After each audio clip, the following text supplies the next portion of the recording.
Salut les amis! Aujourd'hui, on va parler d'un sujet crucial pour l'avenir, l'éducation en Afrique. Le continent fait face à des défis importants. Pauvreté, chômage, manque d'infrastructures. Les problèmes sont nombreux, mais il y a une lueur d'espoir. L'éducation. Investir dans la jeunesse africaine, c'est investir dans l'avenir. On le sait, l'éducation est la clé du développement économique et social. Mais attention, pas n'importe quelle éducation. Il faut un système adapté aux réalités africaines. C'est là qu'intervient Ngal by Didier et son concept de développement endo-exogène. Une idée révolutionnaire? Pas vraiment, plutôt une évidence. L'Afrique doit s'appuyer sur ses propres forces tout en s'ouvrant au monde. On ne peut pas copier-coller les modèles occidentaux. Il faut un système éducatif qui valorise les cultures africaines et répond aux besoins du continent. C'est ça, le développement endo-exogène. Le développement endo-exogène, c'est quoi au juste? C'est l'idée que l'Afrique doit se développer de l'intérieur, en s'appuyant sur ses propres ressources et son identité culturelle. Mais attention, pas question de se refermer sur soi-même. L'Afrique doit aussi s'ouvrir au monde, s'inspirer des meilleures pratiques internationales et collaborer avec d'autres pays. C'est ça, le côté exo du développement endo-exogène. Concrètement, ça veut dire quoi pour l'éducation? Il faut repenser les programmes scolaires, valoriser les langues africaines, encourager l'innovation et la créativité. Il faut aussi former des étudiants capables de rivaliser sur le marché international, tout en étant conscients des enjeux de leur continent. Le développement endo-exogène, c'est donc un savant mélange entre tradition et modernité, entre ouverture et affirmation de soi. Un défi de taille, mais pas insurmontable. L'éducation en Afrique est à la croisée des chemins. D'un côté, des traditions ancestrales et un héritage culturel riche. De l'autre, la mondialisation, les nouvelles technologies et un monde en constante évolution. Le système éducatif africain doit s'adapter à cette double réalité. Il faut préserver l'identité culturelle tout en préparant les jeunes générations aux défis du XXIe siècle. Pas facile. Parmi les défis majeurs, on peut citer le manque de moyens financiers, l'accès inégal à l'éducation, la fuite des cerveaux, l'inadéquation entre la formation et les besoins du marché du travail. Autre défi de taille, la dépendance aux modèles éducatifs occidentaux. Il faut rompre avec cette logique d'importation et construire un système éducatif africain, par les Africains, pour les Africains. Face à ces défis, une seule solution, la révolution. Il faut repenser le système éducatif de fond en comble.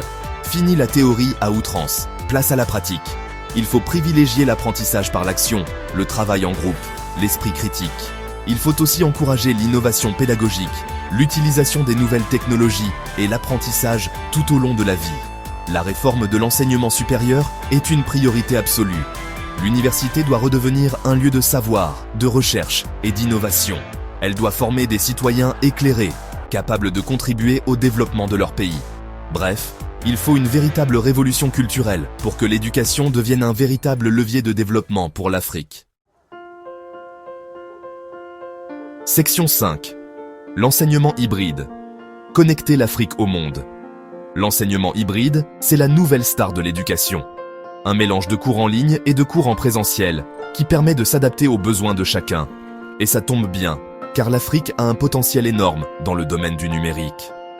Imaginez un peu des étudiants africains connectés aux 4 coins du monde, qui suivent des cours dans les meilleures universités, qui participent à des projets collaboratifs. Le rêve, non?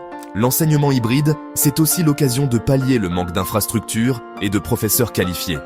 Grâce aux plateformes en ligne, les étudiants peuvent accéder à des ressources pédagogiques de qualité, où qu'ils soient, mais attention, il ne s'agit pas de remplacer l'enseignement traditionnel par l'enseignement en ligne. L'idée, c'est de trouver le bon équilibre, la bonne complémentarité entre les deux. Section 6. Financement et autonomie. Les piliers d'une université forte.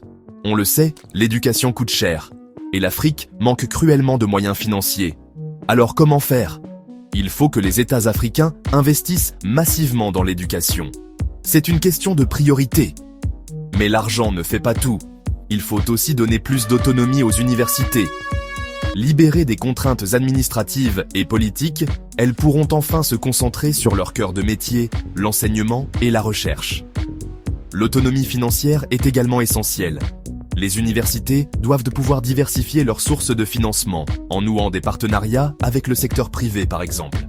L'objectif, c'est de créer des universités fortes, indépendantes et performantes, capables de rivaliser avec les meilleures institutions internationales. Section 7. Résistance et inégalité. Les obstacles à surmonter. Le chemin vers une éducation de qualité en Afrique est semé d'embûches. Il y a les résistances au changement, les habitudes bien ancrées, les intérêts personnels. Il y a aussi les inégalités d'accès à l'éducation, qui persistent entre les milieux urbains et ruraux, entre les filles et les garçons, entre les riches et les pauvres. L'accès aux nouvelles technologies est également inégalitaire. Tout le monde n'a pas la chance d'avoir un smartphone ou une connexion Internet. C'est un frein majeur au développement de l'enseignement hybride. Il est donc crucial de lutter contre ces inégalités, de garantir à tous les enfants africains un accès égal à une éducation de qualité. C'est une question de justice sociale et de développement durable. Section 8. Un avenir prometteur. L'Afrique à l'avant-garde. Malgré les difficultés, l'avenir de l'éducation en Afrique est prometteur. Le continent regorge de talent, d'énergie et de créativité. Il suffit de leur donner les moyens de s'épanouir. En misant sur le développement endo-exogène, l'Afrique peut inventer un nouveau modèle éducatif, adapté à ses réalités et à ses ambitions. Un modèle qui valorise l'innovation, l'esprit critique et l'ouverture sur le monde. L'éducation est la clé du développement de l'Afrique. En investissant dans la jeunesse, en misant sur l'innovation, en construisant un système éducatif fort et performant, l'Afrique peut construire un avenir meilleur pour tous. Alors, soyons optimistes et soutenons l'Afrique dans sa quête d'une éducation de qualité pour tous.